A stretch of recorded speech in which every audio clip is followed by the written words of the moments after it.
1000 बच्चे सामने बैठे होते हैं, 2000 बच्चे सामने बैठे होते हैं, उनसे पूछता हूं कि आप में से कितने लोग नौकरी करना चाहते हैं। 99.1%, 99.9% बच्चे तक कहते हैं साहब हम नौकरी करना चाहते हैं। मेरा सवाल हर जगह यही होता है कि अगर हमारे स्कूलों से निकलने वाले 99.9, 100% बच्चे अगर नौकरियां ढूंढते रहेंगे तो फिर नौकरियां देने वाले कहां से आएंगे? अगर हम सिर्फ अपने स्कूलों से नौकरियां ढूंढने वाले लोग पैदा करेंगे तो नौकरियां देने वाले लोग कहां से आएंगे? कोई भी प्रोडक्ट खरीदना हो लोग अमेजन पे खरीदते हैं। हमारे यहां का लड़का उसको चलाता है, मेहनत करके उसका सॉफ्टवेयर बनाता है, हमारे आईआईटी से निकला हुआ। हमको खाली तनख्वाह हाथ में आती है देश को, देश की इकोनॉमी को, और अमेरिका को सारी दुनिया के जितने भी लोग उससे अमेजन को यूज करके कुछ खरीद रहे हैं, उसका सारा प्रॉफिट अमेरिका में चला जाता है। फिर हम कैसे उम्मीद करें कि अमेरिका के मुकाबले हमारी देश की इकोनॉमी बढ़ेगी? देश की इकोनॉमी को जॉब सीकर्स आगे नहीं बढ़ाते हैं, देश की इकोनॉमी को जॉब प्रोवाइडर्स आगे बढ़ाते हैं। दोनों चीजों में, इकोनॉमी के पॉइंट ऑफ व्यू से भी और जॉब के पॉइंट ऑफ व्यू से भी। और इसको गांठ बांधने मैं चाहता हूं सारे प्रिंसिपल, सारे टीचर्स, हमारे जितने साथी हैं, जिस वक्त हम देशभक्ति की बात करते हैं ना, कि जब दुश्मन की सेना सामने खड़ी हो तो देश के लिए जान देना देशभक्ति है, लेकिन जब बेरोजगारों की सेना सामने खड़ी हो तो देश के लिए नौकरियां देना देशभक्ति है। आप अपने स्कूलों से देशभक्त पैदा करें। हम खूब 15 अगस्त मनाएं, खूब 26 जनवरी मनाएं, अपने लड़के लड़कियों को तैयार करें देश के लिए जान देने के लिए, लेकिन साथ साथ अपने लड़के लड़कियों को तैयार करें देश को नौकरियां देने के लिए, क्योंकि नौकरियां नहीं रहेंगी तो जितने सुसाइड देश भर में हो जाते हैं उससे कम लोग बॉर्डर पे मारे जाते हैं। अगर बात बॉर्डर की बात करें तो अभी दुश्मन की सेना से जो खतरा है वो तो होता ही है, किसी भी मुल्क को होता है, लेकिन सबसे ज्यादा खतरा देश के नौजवानों को आज बेरोजगारी से है। और बेरोजगारी का मुकाबला करने के लिए हमें देशभक्त पैदा करने पड़ेंगे, ऐसे देशभक्त पैदा करने पड़ेंगे जो हजारों हजारों लोगों को नौकरियां दे सके। हम चाहते हैं कि बच्चे का डर निकले, हम चाहते हैं कि बच्चे के अंदर कुछ नया करने की, कुछ बड़ा करने की हिम्मत पैदा हो। और अगर बड़ा करने की, नया करने की, कॉन्फिडेंस के साथ क्रिएटिव तरीके से करने की हिम्मत पैदा होगी तो ना सिर्फ ये अपने लिए बल्कि हजारों हजार लोगों के लिए और नई नई नौकरियां क्रिएट करते रहेंगे। 10 साल में 50,000 नौकरियां क्रिएट करना छोटी बात नहीं है। देश की सारी सरकारें मिलकर 10 साल में 50,000 नौकरियां क्रिएट नहीं कर सकती हैं, जितना एक लड़के ने खड़े होकर करके दिखा दिया। या एक छोटे से मतलब क्या आईआईटी के ग्रेजुएट ने 10 साल के अंदर अंदर खड़ी करके 3-4 लड़के मिले, ये लोगों ने करके दिखा दी। सारी सरकारें मिलकर उतनी नौकरियां नहीं पैदा कर सकती। कितनी पोजीशन क्रिएट करोगे आप सरकारों में? कंपनियां, एग्जिस्टिंग कंपनियां कितनी पोजीशन क्रिएट करोगे? वहां से नहीं निकलेंगी, नया सोचने से, बड़ा सोचने वालों की निकलेंगी। और आज अनफॉर्चुनेटली जो बहुत बहुत बड़ी कंपनियां हैं, मल्टीनेशनल कंपनियां हैं, उनमें जॉब्स बढ़ने वाले नहीं है।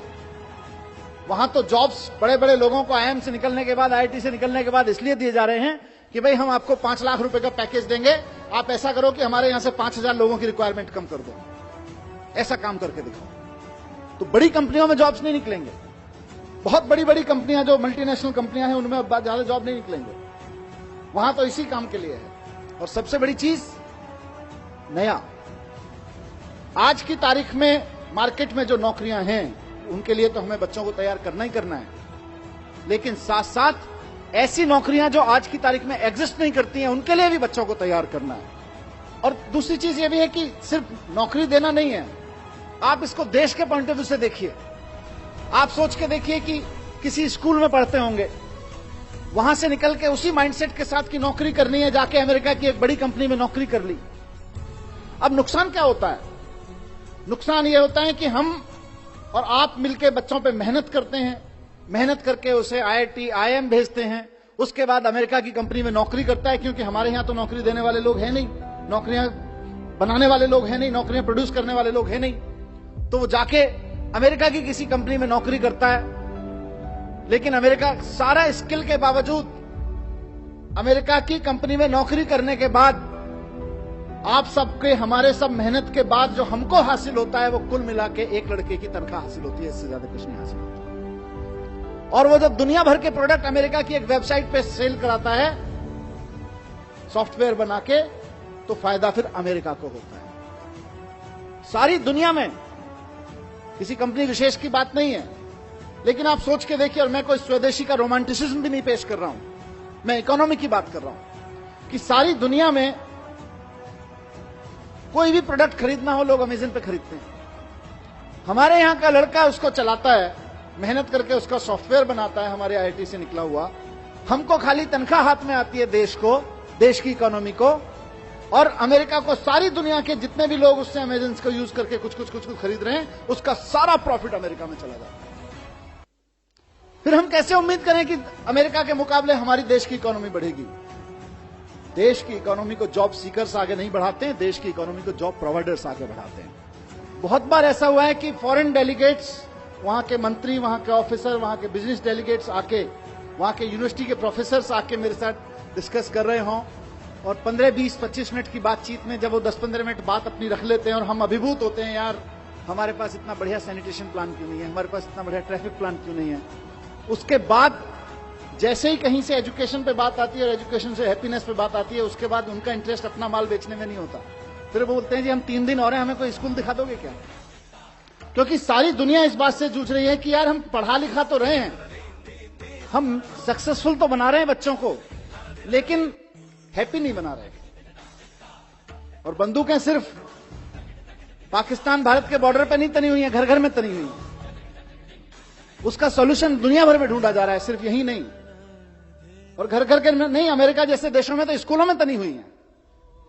वहां से हैप्पीनेस कैरिकुलम जब दिल्ली के आप सब टीम एजुकेशन की तरफ से निकलता है और सक्सेसफुली निकलता है, तो पूरे देश का नाम रोशन होता है, पूरे दुनिया के लिए एक सॉल्यूशन मिलता है।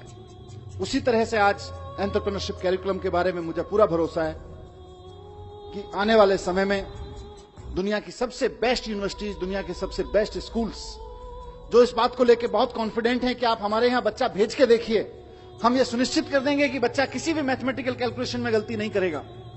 हम ये सुनिश्चित कर देंगे कि बच्चा किसी भी ग्रामर, किसी भी ह्यूमैनिटी के सब्जेक्ट के किसी भी कैरिकुलम में गलती नहीं करेगा।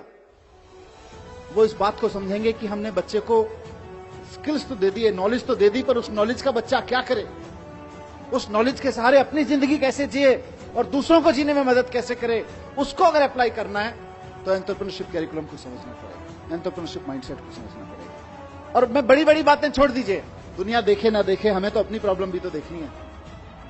हमारी अपनी प्रॉब्लम्स कितनी है? हमारी प्रॉब्लम्स हैं कि आज हमारे यहां लड़के लड़कियों को हम बहुत अच्छा पढ़ा के उनके हाथ में डिग्रियां दे रहे हैं, लेकिन उनकी बेचारों की स्थिति यह है कि देश के किसी भी कोने में अगर किसी सरकारी डिपार्टमेंट में चपरासी भी की नौकरी निकलती है तो पीएचडी, पोस्ट ग्रेजुएट, ग्रेजुएट लड़कों की लड़कियों की लाइन लगी होती है। 3-3, 4-4 हजार बच्चे उसके लिए अप्लाई करते हैं, लाखों लाखों लोग उसके लिए अप्लाई करते हैं। क्यों? क्योंकि हमने पीएचडी की डिग्री तो दे दी, नॉलेज तो दे दी, पोस्ट ग्रेजुएशन की डिग्री तो दे दी, नॉलेज तो दे दी, ग्रेजुएशन की डिग्री, नॉलेज तो दे दी, लेकिन उसका करना क्या है ये नहीं दिया।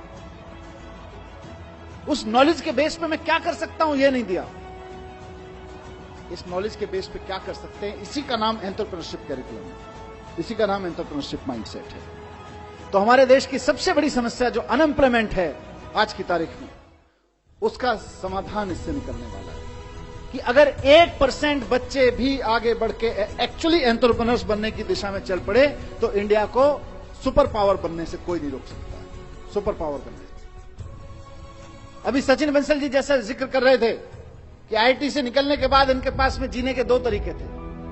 एक तरीका यह था कि ये नौकरी कर लें किसी बड़ी कंपनी में, और दूसरा तरीका यह था कि कोई अपना काम कर लें छोटा मोटा, जैसा भी छोटा मोटा से शुरुआत करें। इन्होंने पहले दूसरा वाला चुना कि पहले पहला वाला चुना, थोड़े दिन नौकरी करके देखने वाला, फिर उनको मजा नहीं आया, इन्होंने दूसरा चुन लिया, और आज जितने की ये खुद नौकरी कर रहे होते हैं उससे कहीं ज्यादा की नौकरियां 50,000 लोगों को दे रहे हैं। मैं स्कूलों में जाता हूं, आजकल एंटरप्रेन्योरशिप कैरिकुलम पे जब से चर्चा हुई है, हैप्पीनेस एंटरप्रेन्योरशिप पे बात करता हूं, वहां उनसे पूछता हूं, बच्चों से, 1000 बच्चे सामने बैठे होते हैं, 2000 बच्चे सामने बैठे होते हैं, उनसे पूछता हूं कि आप में से कितने लोग नौकरी करना चाहते हैं। आप में से कई स्कूलों में आके मैंने ये प्रयोग किया है, 99.1%, 99.9% बच्चे तक कहते हैं साहब हम नौकरी करना चाहते हैं, असेंबली में बैठ के। मेरा सवाल हर जगह यही होता है, और आज भी मैं उसी सवाल के जवाब में एंटरप्रेन्योरशिप कैरिकुलम की बात करना चाहता हूं कि अगर हमारे स्कूलों से निकलने वाले 99.9, 100% बच्चे अगर नौकरियां ढूंढते रहेंगे तो फिर नौकरियां देने वाले कहां से आएंगे? अगर हम सिर्फ अपने स्कूलों से नौकरियां ढूंढने वाले लोग पैदा करेंगे तो नौकरियां देने वाले लोग कहां से आएंगे? और दूसरी चीज ये भी है कि सिर्फ नौकरी देना नहीं है, आप इसको देश के पॉइंट ऑफ व्यू से देखिए। आप सोच के देखिए कि किसी स्कूल में पढ़ते होंगे, वहां से निकल के उसी माइंडसेट के साथ की नौकरी करनी है, जाके अमेरिका की एक बड़ी कंपनी में नौकरी कर ली। अब नुकसान क्या होता है? नुकसान यह होता है कि हम और आप मिलकर बच्चों पे मेहनत करते हैं, मेहनत करके उसे IIT, IIM भेजते हैं, उसके बाद अमेरिका की कंपनी में नौकरी करता है, क्योंकि हमारे यहां तो नौकरी देने वाले लोग हैं नहीं, नौकरियां बनाने वाले लोग हैं नहीं, नौकरियां प्रोड्यूस करने वाले लोग हैं नहीं, तो वो जाके अमेरिका की किसी कंपनी में नौकरी करता है। मुझे नहीं पता विनी भाई, लेकिन अमेरिका सारा स्किल के बावजूद अमेरिका की कंपनी में नौकरी करने के बाद आप सबके, हमारे सब मेहनत के बाद जो हमको हासिल होता है वो कुल मिला के एक लड़के की तनख्वाह हासिल होती है, इससे ज्यादा कुछ नहीं हासिल होता। और वो जब दुनिया भर के प्रोडक्ट अमेरिका की एक वेबसाइट पे सेल कराता है सॉफ्टवेयर बना के, तो फायदा फिर अमेरिका को होता है। कोई भी प्रोडक्ट खरीदना हो, लोग अमेजन पे खरीदते हैं। हमारे यहां का लड़का उसको चलाता है, मेहनत करके उसका सॉफ्टवेयर बनाता है, हमारे IIT से निकला हुआ। हमको खाली तनख्वाह हाथ में आती है, देश को, देश की इकोनॉमी को, और अमेरिका को, सारी दुनिया के जितने भी लोग उससे अमेजन को यूज करके कुछ खरीद रहे हैं, उसका सारा प्रॉफिट अमेरिका में चला जाता है। फिर हम कैसे उम्मीद करें कि अमेरिका के मुकाबले हमारी देश की इकोनॉमी बढ़ेगी? देश की इकोनॉमी को जॉब सीकर्स आगे नहीं बढ़ाते हैं, देश की इकोनॉमी को जॉब प्रोवाइडर्स आगे बढ़ाते हैं। अगर हमको भारत को एक इकोनॉमिक सुपर पावर बनाना है, भारत की इकोनॉमी को लेकर हम कुछ सपना देखते हैं कि हमारा देश भी अमीर हो, तो सबसे पहले यह सुनिश्चित करना पड़ेगा कि हमारे देश का ब्रेन हमारे देश की इकोनॉमिक पावर बनाने में लगे। अभी हमारा देश का इकोनॉमिक ब्रेन अमेरिका और यूरोप के देशों को इकोनॉमिक पावर बनाने में लगा हुआ है। और मैंने कहा सिर्फ नौकरियां नहीं, सिर्फ बिजनेस नहीं, नौकरियां भी करे तो प्रोफेशनल अप्रोच के साथ करें, कि हिम्मत हो तो एक तांगे वाले से दुनिया के सबसे बड़े मशहूर मसाले वाले के रूप में भी जिंदगी जी जा सकती है। तांगे वाले से जिंदगी शुरू करके, सियालकोट से आके आपने भारत में एक तांगे वाले का काम शुरू किया, और तांगे वाले से लेके आज हम में से कौन नहीं जानता है इनको, इनके प्रोडक्ट कौन नहीं यूज करता है, दुनिया के किस मुल्क में इनके प्रोडक्ट यूज नहीं हो रहे हैं, कितने हजारों लाखों लोगों को इनके वजह से नौकरियां नहीं मिल रही हैं, डायरेक्ट और इनडायरेक्ट तरीके से। आप सोच के देखिए, ऑलमोस्ट कोलैप्स होने के कगार पे खड़ा हुआ एक परिवार हिम्मत से खड़ा होता है, और जब हिम्मत से खड़ा होता है तो सिर्फ बड़ा करता है, नया करता है, और ऐसा करता है कि हजारों लड़के लड़कियों को उससे नौकरियां मिलने लगती हैं। IAS बनो तो उसमें भी एंटरप्रेन्योरशिप माइंडसेट चाहिए। आप एजुकेशन ऑफिसर बनो तब भी एंटरप्रेन्योरशिप माइंडसेट चाहिए। आप एक स्कूल के प्रमोटर बनो, आप प्रिंसिपल बनो, आप 50 बच्चों के क्लास टीचर या सब्जेक्ट टीचर बनो, वहां भी एंटरप्रेन्योरशिप माइंडसेट चाहिए। जो शानदार काम कर रहे हैं और स्ट्रगल कर रहे हैं, वो एंटरप्रेन्योरशिप माइंडसेट के साथ कर रहे हैं। अंतर सिर्फ इतना ही है, उन प्रिंसिपल्स में एंटरप्रेन्योरशिप माइंडसेट है, उन टीचर्स में एंटरप्रेन्योरशिप माइंडसेट है। बहुत बहुत बधाई देता हूं कि हमारे लाखों बच्चे नया सोचें, बड़ा सोचें, भरोसे के साथ, हिम्मत के साथ सोचें, और रचनात्मक सोचें, क्रिएटिविटी के साथ सोचें।